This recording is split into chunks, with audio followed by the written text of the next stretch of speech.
Doctor Uma Shankar Rai आप लोगों को HIV एड्स के बारे में जानकारी दूंगा। HIV एड्स का नाम सुनते ही कोई भी पेशेंट सबसे पहले स्ट्रेस में चला जाता है। उसको लगता है कि मुझे कोई भूत पकड़ लिया है या बहुत बड़ी बीमारी हो गई है जिसका इलाज असंभव है। उसके दिमाग में एक चीज़ जो पुरानी धारणा से बैठी हुई है वो बैठा रह जाता है। और HIV एड्स कोई जानलेवा बीमारी नहीं है। अगर सही समय से सही आदमी सही इलाज करे तो HIV एड्स से बचा जा सकता है। सबसे पहले तो HIV एड्स से बचने के लिए आदमी हम लोग जो प्रोवर्ब पढ़ते हैं, prevention is better than cure, उस हिसाब से चलना चाहिए। सबसे पहले तो हमको प्रिवेंट करना चाहिए HIV एड्स के बारे में। गरीब लोग ज़्यादातर HIV एड्स के पेशेंट देखे गए हैं कि गरीब या मिडिल तकमे के लोग होते हैं जिनको ज़्यादा नॉलेज नहीं होता है क्या चीज़ करना है क्या चीज़ नहीं करना है, जिसकी वजह से उनको HIV एड्स होने की संभावना रहती है। सबसे ज़्यादा अनपढ़ जनता जो कुछ नहीं जानती है, उनको ट्रेन में चलते हुए, रोड पे चलते हुए, लेबर का काम करते हुए कोई भी आदमी जो सेक्सुअल इन्फ्लुएंस कर देता है, जिसकी वजह से जो HIV पीड़ित होता है, उसको तो हमने सबसे पहले ये बताना है कि HIV एड्स को रोकना है, कम करना है। जिस पेशेंट को HIV एड्स हो जाता है वो सोचता है कि जब हमें हो गया है तो दूसरे की भी हो जाए, इसलिए वह स्प्रेड करने के संभावना में पड़ा रहता है और बढ़ाने लगता है। इसलिए हमें उस HIV पेशेंट को समझाना है कि ऐसा नहीं है कि HIV हो गया तो आदमी मर जाएगा या बहुत बड़ा भूत पकड़ लिया।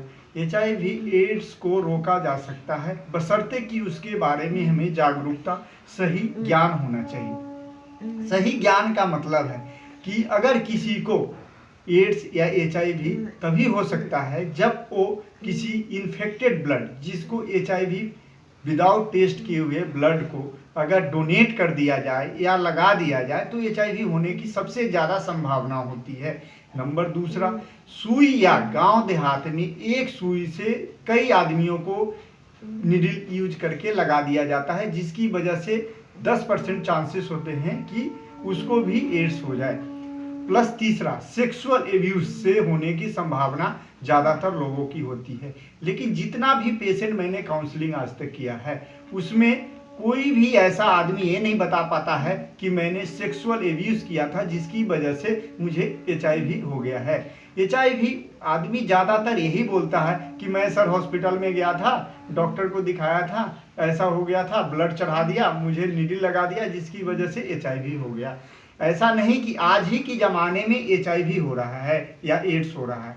HIV आज से हमारे पुराने ज़माने में भी था, जब हमारी सभ्यता खुजराहो की जो गुफा थी, जिस जगह पे मल्टीपल सेक्सुअल आदमी काम करता था या मल्टीपल सेक्स होता था, उस जमाने में भी हुआ था। और हमारे समाज में जब सभ्यता खत्म होने वाली थी तो लोगों ने एक वैवाहिक रीति की अनुसंधान किया कि एक आदमी एक ही लेडीज या एक ही परिवार में रहने वाले से सेक्स करने से HIV या एड्स होने की संभावना नहीं रहती है।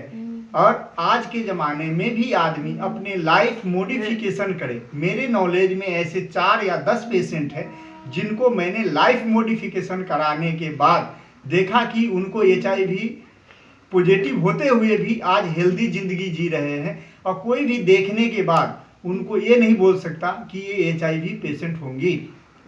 ऐसे मेरे दिल्ली के 3-4 पेशेंट ऐसे हैं जिनका मैं रेगुलर विजिट करता हूं और उनको देखता हूं तो उनमें कितनी चेंजिंग हो गई है। सबसे पहले तो स्ट्रेस फ्री करना है, लोगों को मानसिक रूप से मजबूत बनाना है कि वो HIV एड्स से लड़ सकें।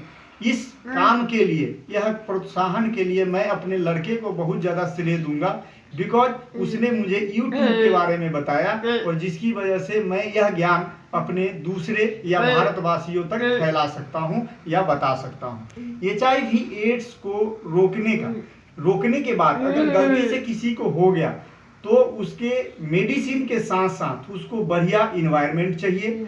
और जो एंटीबायोटिक हम यूज करते हैं उसके पेड़ के रूप में जो हमारे पूर्वज ने नीम को एंटीबायोटिक के रूप में यूज किया था, उसका पूर्णतः सेवन करे, नीम के पेड़ के पास रहे, अच्छे हवा में रहे, नीम के दातुन से मुंह धोए, और जो अंग्रेजी दवाई जो लिवोविडिन वगैरह चलाते हैं उसको लेते हुए यह उपचार करना है। सबसे पहले जब HIV पेशेंट को होता है तो सबसे पहले उसको ट्यूबरक्लोसिस होने की संभावना होती है, या निमोनिया होने की संभावना होती है, या सेक्सुअल STD डिजीज होने की संभावना होती है।